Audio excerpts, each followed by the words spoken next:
I'm Ava DuVernay, and I'm so pleased to welcome you to this day that we've been waiting for so long. So this these seats will be filled with the cast and the creators and all of the people behind this wonderful final episode. So let's just jump in and get started. All right, look at them. Aren't they beautiful? They're fantastic, and they're all here. It's exciting. So let's get started and just dive in. As the only other person to take the reins of this twice, besides Mr. Lucas, what was the difference between your first day working on Rise of Skywalker and your first day working on Force Awakens? What happened in the middle? Were you more confident? Were you just as scared? What happened? Well, first of all, thank you, Ava, for being here. We're very lucky to have you. Thrilled to be here. I think the difference is that the pressures shifted. We didn't know at the beginning of Force Awakens exactly what it would look like to have Daisy Ridley and Adam Driver and Oscar Isaac and John Boyega, and what would that cast be like? And we had to figure it out and discover it. The first day of Rise of Skywalker, we sort of knew some of those things. We knew those things were working. What we didn't know was everything else, and this was wrapping up, not one film, not 3 films, but 9.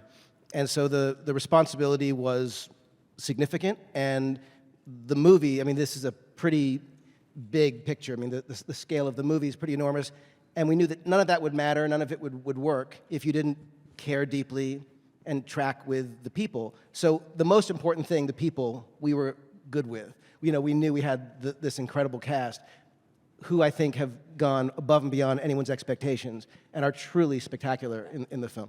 Just to continue to ask you though, this is doesn't have a comic book to follow the story. There's no blueprint for this. This is coming out of you and Chris's head. And what you had talked about was, wrapping up 9 films. That's an awesome responsibility. So at the moment that you accept the invitation to do it, and it's the next day and you're home, and you thinking, oh wow, I gotta end this thing. Just personally, as a longtime fan of it, what was your personal process to get there? Did ideas start to come immediately? Were you quiet for a while? Did you meditate? Because we had worked on Force Awakens, Larry Kasdan and I and Michelle Rejwan and Kathy, producers, we had talked about quite a few things back in the day. So it was a bit of sort of picking up where we had left off. And the fact is that what Rian Johnson had done in Last Jedi, had set up some things that were sort of wonderful for this story. One of the things being that the cast was separated. The characters weren't together for the entire movie, essentially. So this was the first time that the group got to be together. Chris and I got together. We knew immediately we wanted to, tell a story of a group adventure. There were some very specific things that we were both drawn to immediately. And we just started doing the thing that you do, which is you say, what do you desperately want to see? What feels right? Why JJ? Why JJ? Why this guy? The one thing I know about Star Wars and the one thing I know about these kind of tentpole movies is this unique combination of needing dramatic storytelling, gravitas, and a great sense of humor. And I think that there's few filmmakers that really embody both of those things and also have the capability to really manage something this huge. And JJ was my first choice. So that was an easy one. Absolutely, yes, yes. Chris, when the initial call came in to co-write this screenplay, how long did the kid in you do somersaults before the writer in you started to hyperventilate? Because I don't even know how you approach something like this. I think I was on East 12th Street in Manhattan when I spoke to JJ. JJ had been calling and leaving messages, and I was in a screening. And I didn't have JJ's cell phone number in my cell phone, so it was sort of a random 310 number. And I thought, why is this random person in Los Angeles calling me? Right. And finally, I listened to the message, and I sort of hyperventilated a little, and I called back. And he said, hey, do you want to write episode 9 with me? Wow. Didn't say the word Star or Wars, just said right. episode 9. So for a good 8 minutes, I let myself sort of leap into the air, and then we realized, oh my God, we have to land this vehicle somehow. Yeah. We have to land the biggest Star Destroyer in the world on this, on the head of a needle. And then we got to work. I live in New York, but I came out to LA, and JJ and I just started at Bad Robot. There's a room with these whiteboards, with these blank whiteboards, and we just started writing in dry erase marker on whiteboards, and then eventually the boards became a Word document that was 10 pages, and then 50 pages, and then 121 pages, and then that became the script. I'm going to jump into some of our newbies before we go to the OGs, as we call it in Compton, where I'm from. So let's start with Carrie Russell. Carrie Russell, who the hell are you? And what are you doing here? You play Zori Bliss.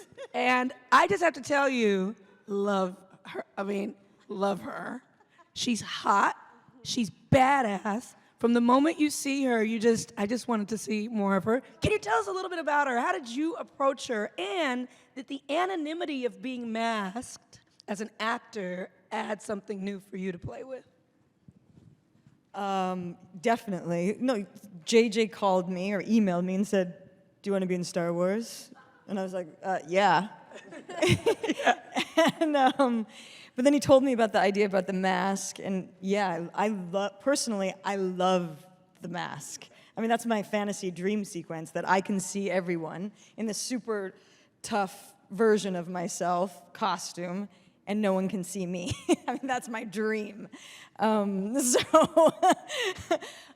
a real power play in a way, because no one can really see what you're thinking, but you can see everyone else.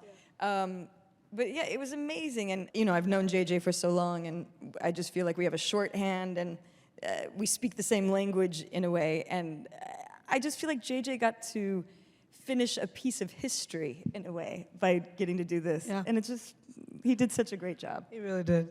Jana, Naomi, welcome. This is a big thing to step into. You're, for any actor with tons of experience and a lot behind them, it's a lot to step into. Let alone someone who's newer to the scene. Yeah. So, did you just come in and say, you know what, I'm gonna walk on with just swagger. I'm gonna be fearless, or did you just, just kind of, how did you prepare? Did you have a defining moment where you knew how you were gonna approach this? I felt like it was really through the physicality. Like I felt like Jana's strength was in her body. Like, she's a very grounded character. So when I got to training, that's when I started to be like, okay, I got this. right, okay, like being able to do pull-ups and horse riding, and then I guess with that came like confidence that I hadn't previously experienced, and then working with JJ and figuring out like what the balance was between, strength of a character, but also a vulnerable side. Someone with a heart. We don't always have to just be like strong and fierce, but you can also, sometimes vulnerability is strength at the same time. So kind of finding that balance was really interesting.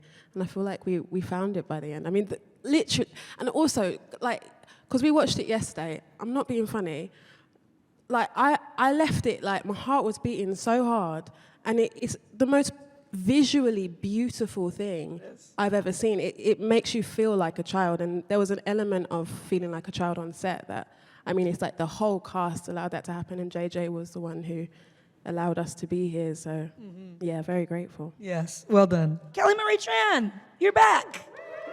You're back. What was the camaraderie like on set, getting the gang back together? Like I said, as you're watching it, it's just so heart expanding to see everyone in the same scenes together. What was it like actually doing it?